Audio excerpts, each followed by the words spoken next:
Hey, church, I'm here with Lena Littlejohn. Excited to introduce her to you and kind of capture her story just a little bit, what God's doing in her life, and so proud of her and being able to watch over the last year or so God working in her life. It's just been a real testament to all of our faith.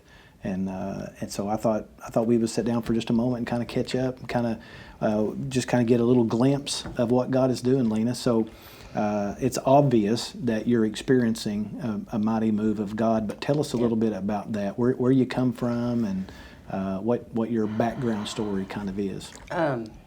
Wow. I was raised in church. I have learned that doesn't really mean a lot. And I turned away from the church and from God and started using drugs, and I did that for 20 years. Methamphetamine was what I did, and what was your kind of your motivation for?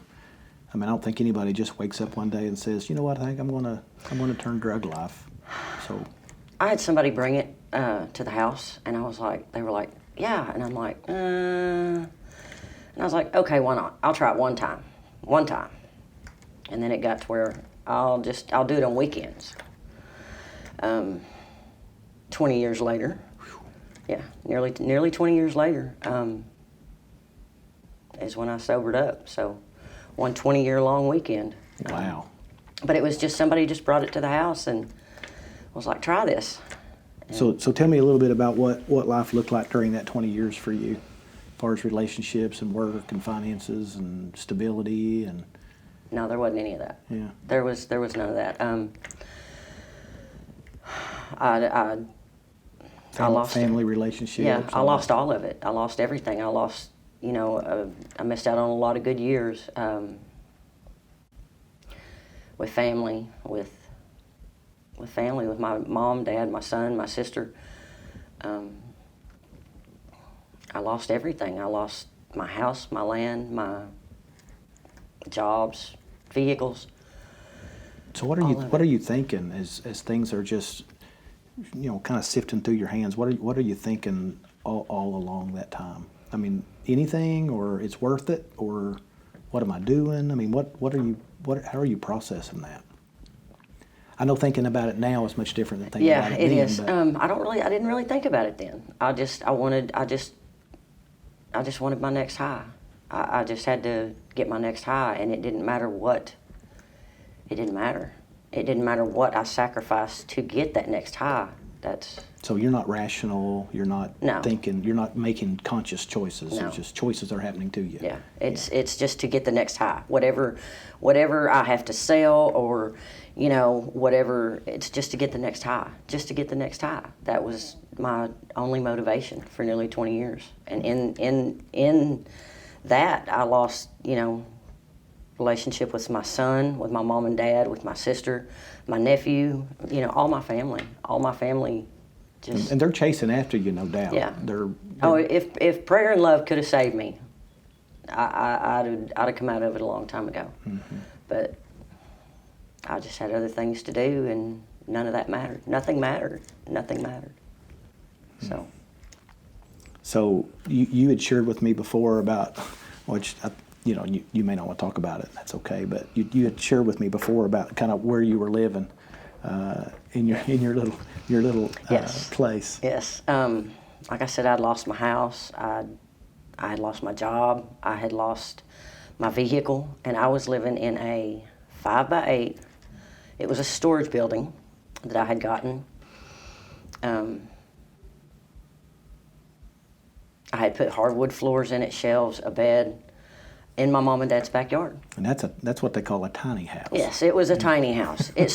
When the first night that I stayed in it, I swept it out, got all the dirt dauber nests out of it, made a pallet on the floor, and that's where I slept. Dirty floor. Just a dirty floor. And felt like you had. I had a place to stay. Yeah. I was good. I had a place to stay. I had a place to lay down that I was safe. And it was in my mom and dad's backyard. Didn't have a job, didn't have nothing. But yeah, I it was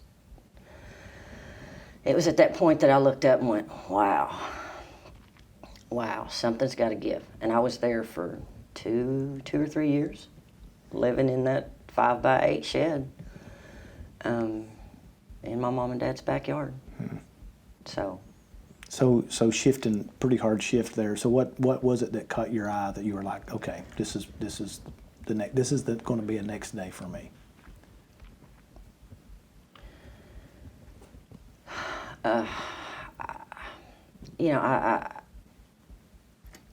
I was facing prison. I had gotten in trouble with the law. Cops knew me. They knew my vehicle before I lost my vehicle. And once the police know that your vehicle is associated with drug use, you're on the radar. I got in some trouble. Ended up catching a felony charge. 6 years probation is what they gave me. I'm looking at, this October will be 3 years. They told me when I first started at probation and parole that in 3 years, if I did good, that I'd be able to get off probation. And so this October, I am looking at being off probation. I won't have to ask if I can leave town. I won't have to ask if I can leave the state. I won't have to call my babysitter every month and check in.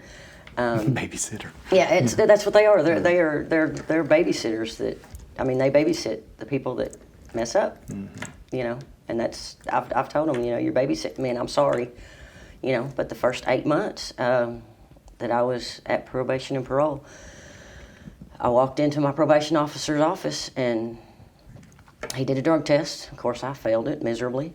So 8 months into... You knew you were going to fail. I knew I was going to fail. 8 months into it, and he looked at me and he said, "This is your last chance." He said, "You've been given all the help you could want, possibly want, need, or ask for." He said, "And you're still using." He said, instead of walking you out of here in handcuffs today and taking you to prison, he said, "I'm going to give you increased reporting, increased testing, and community service." He said, "If I don't do those 3 things," he said, "you're leaving today and you're going to prison. You're not walking out of here free." And of course, I'm just boo-hooing. I'm crying. I don't do well caged.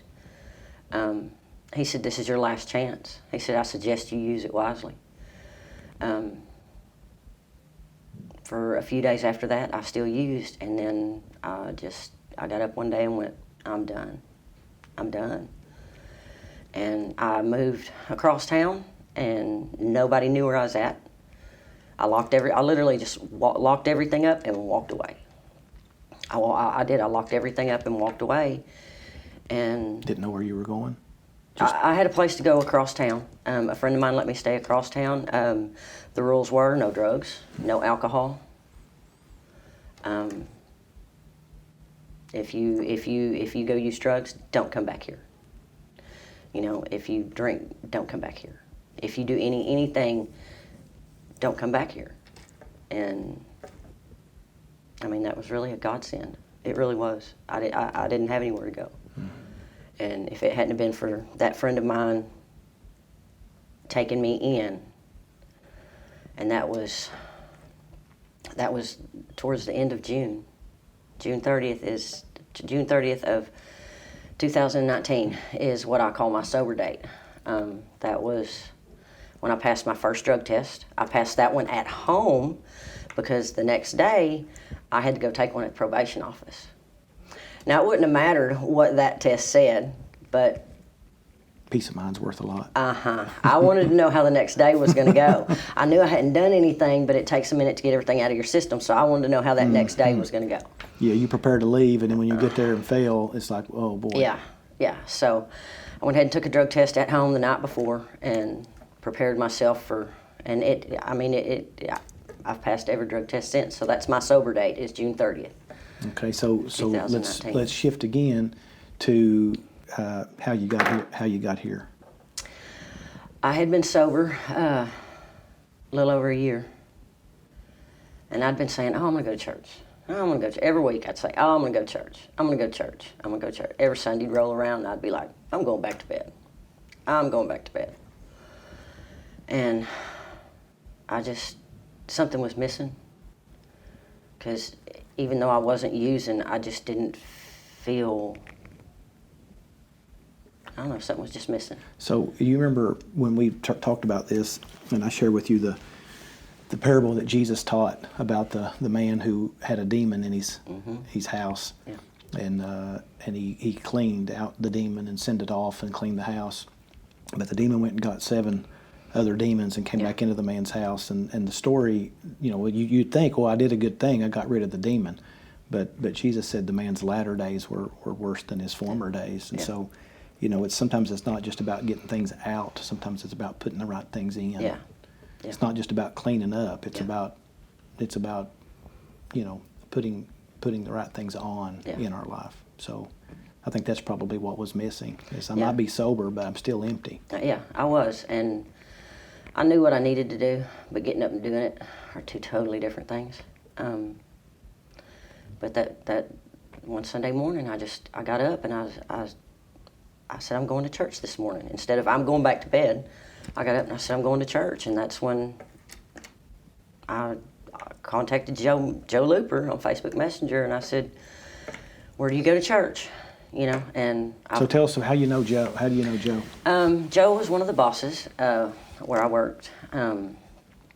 Joe has always, I don't know, he saw something that I didn't see, I guess you could say, because he never quit asking me to come to church. Joe's been really good over the years. He never quit asking me to come to church. He never gave up, and I've thanked him for that. Thank you for not giving up on me. Thank you for seeing something I didn't see. Mm-hmm. And so he would tell me, Lena, come to church with me. You need to come to church with me. 15 years. 15 years. That's a long time. Joe never gave up. He continually asked, Lena, you need to come to church with me. So it took him 15 years, but when I decided to go, he was the one that I contacted. Mm-hmm. After 15 years. He was the one that continuously through my addiction and after my addiction, he never stopped asking. Yeah, Joe has a lot of people that he continually loves in spite of their brokenness. Yeah. And I appreciate that about Joe. I do too. He'll contact me regularly and say, hey, I think I got somebody coming Sunday. Yeah.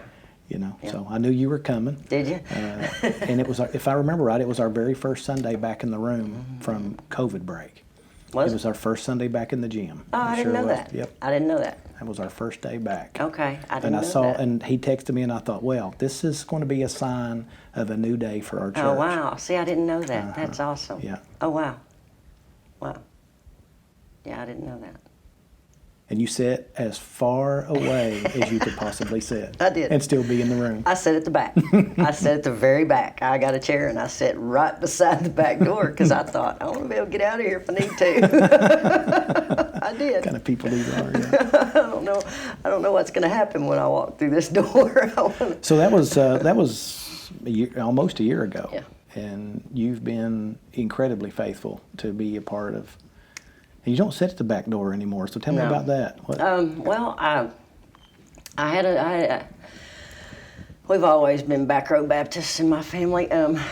Part of that's because my dad always did the board at the church. We had one of those old boards, old tally boards, and Daddy always did that. So we always sit, at the back of the church. So I guess that kind of stuck. But I would always invite my sister to come to church. So I would sit. The first time I come in here, I sat at the back door because I was scared. And I told Joe, I said, Joe, I'm scared. And he said, come on. He said, I will sit with you. And he did. He sat with me the first 2 or 3 times. And then, like, fourth time, somewhere around in there, he was like, I've got to do something here. He said, I'm not going to be able to sit with you. I'm like, I'm good. Let me interrupt you just for a second, because I want to go back to that. You being scared. You just said that for the first time about being at church. I mean, you got a 20-year drug addiction. Yeah. And you're scared of coming to church, of everything to be scared of. I was scared. And the funny thing to me is, I think that's probably true for a lot of people, is they're afraid they're going to be judged. They're afraid they're going to be harassed. Yes. They're afraid they're not going to fit in. They're afraid that afraid of what people are going to think. And to me, I mean, and I'm just going to. I mean, that should never ever be true in a church. It should be a place where if you are if you are afraid, it would have to be 100% on you, Yeah. not because of any experience you'd ever had in a church before. So I would just say to our church, if you see people that you have not met before, make sure they don't leave here afraid of us or that they don't fit in. I mean, we need to be, I mean, your story is everybody's story. I gave my information when I came in, and you know, I had you contact me within a couple of days, and Marcia and Joe, those two, welcomed me with open arms, and they were the first ones. Everybody has that I've met, but every Sunday, those two are like, "Come on, Lena, come on, Lena," you know, and that's a lot. You know, that's a lot, because I was very scared to come to church. How important that first impression group of people really are. Yeah. So, but yeah. So you're inviting your sister every week. I invite my sister every week, and so I would. The first couple times I sat there and I was scared, so I sat at the back, and then it got to where I would sit at the back because I would invite my sister every week. So I would sit at the back, and every time I'd hear a noise behind me, I would turn and see if maybe Becky had come in later. She does come here now with me, so if you see anybody with me, that's my sister. Or any other number of people, because she's not the only one that comes with you. Look, I invite everybody to come to church. I do. I see a lot of negativity on Facebook. I do, and if I see somebody having a hard time, I invite them to church. Come to church with me. Come to church with me. Come to church with me. And anybody, you know, come to church with me. Come to church with me, because I know where I was at when I first walked through that door, and I know where I'm at now. Come see what all the excitement is about. You know, come see what I get excited about every Sunday. You know, because it's just, I wish I'd done this a long time ago. I do. I wish I would have straightened my life up a long time ago and done what I'm doing now, and been where I'm at now. So what's different now in your life? What's life look like differently now? I mean, yes, you're a Christian, you've given your life to Christ, but what does that really mean? Peace. Everything is so different. My outlook on everything is so different. I don't worry. I do worry about stuff, but I can pray about it and try to step out of the way. Sometimes that's hard for me, is stepping out of the way. But there's a peace that I've never had. And I don't know how to explain it other than it's a peace I've never known. Everything has been such turmoil and anger and all this negativity. And now my reaction to stuff has changed. I try not to react the way I used to react, and that's a hard thing, is trying to change behavior. Because when you've behaved one way for so long, it's hard to move out of the way. It's hard to let go of stuff.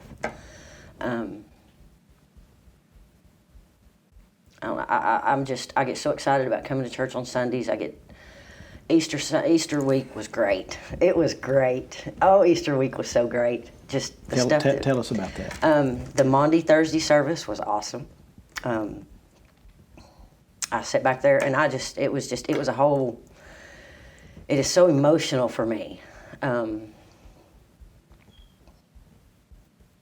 But if with where I've been, if I didn't have emotions involved in what I'm going through now, I think I'd be doing something wrong.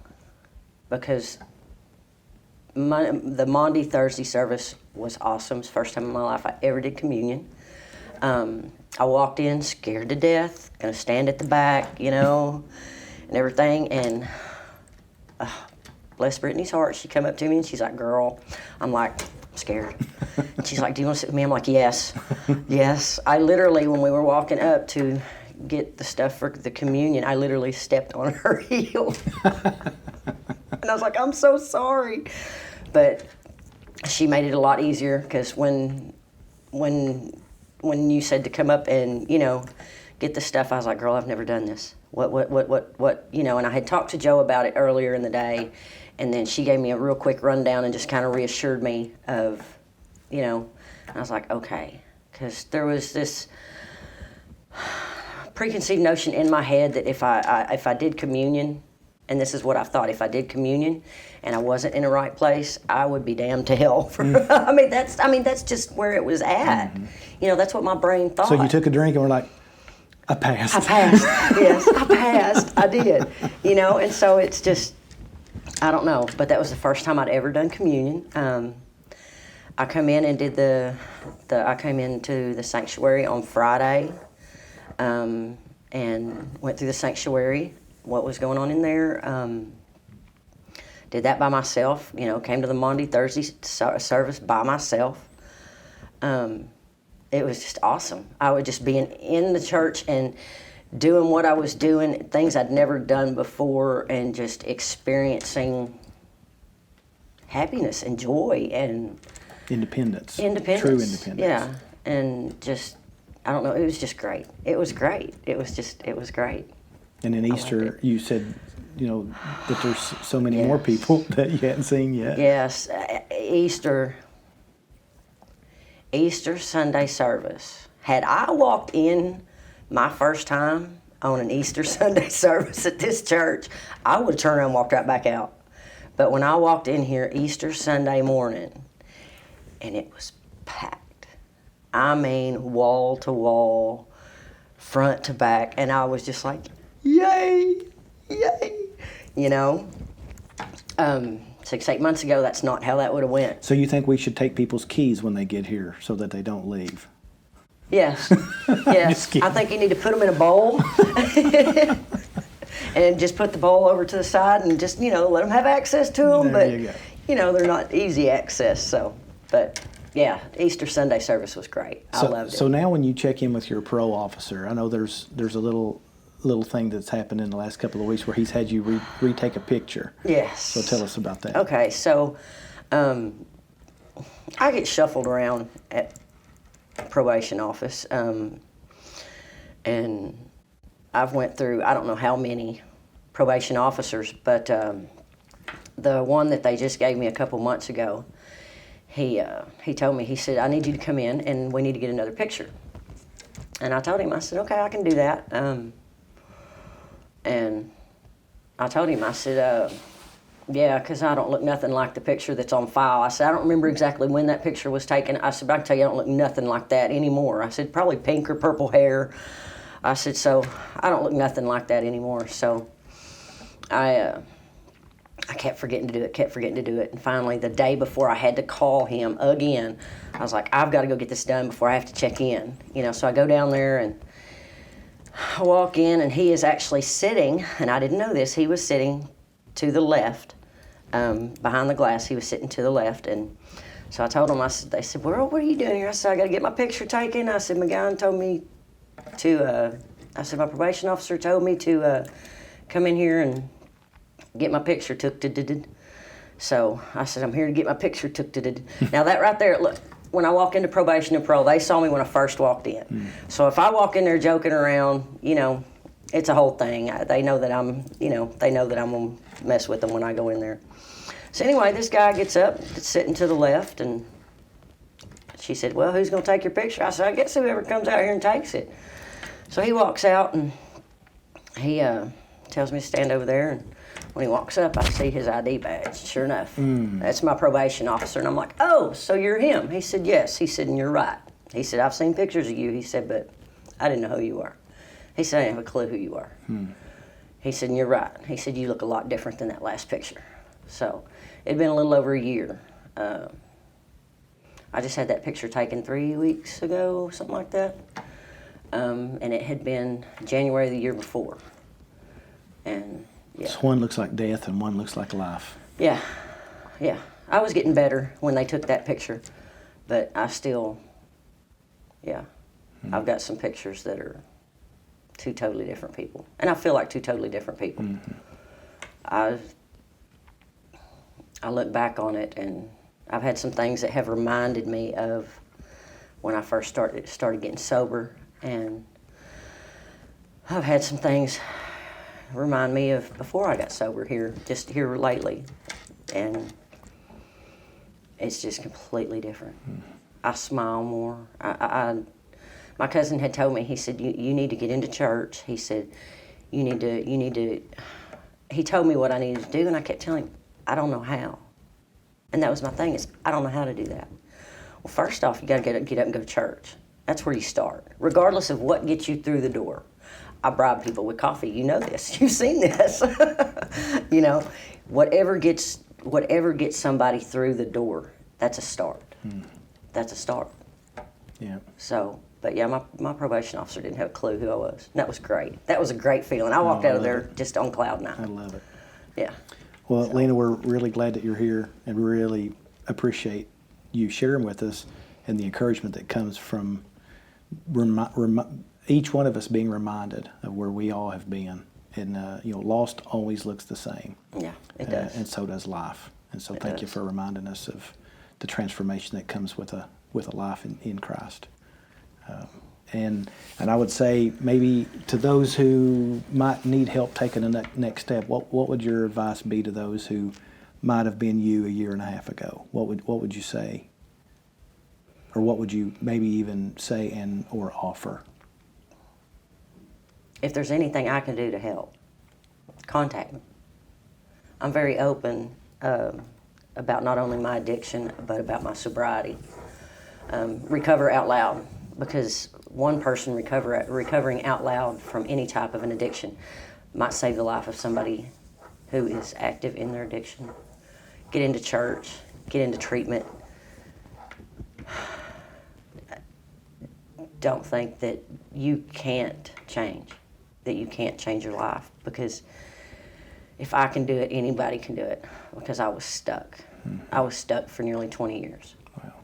So reach out. There is help available for everything. I mean, you just gotta take the first step.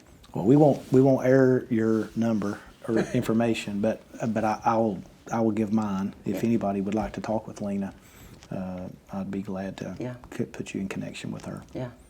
So we're proud. I try to help as many people as I can. Yeah. Well, you are already. So don't give up. No, I'm not going to give up. There's somebody out there like me that 2 years ago that had already give up, and it's possible to recover. Yeah, amen. So. Well, thank you, Lena. Thank you. Yeah.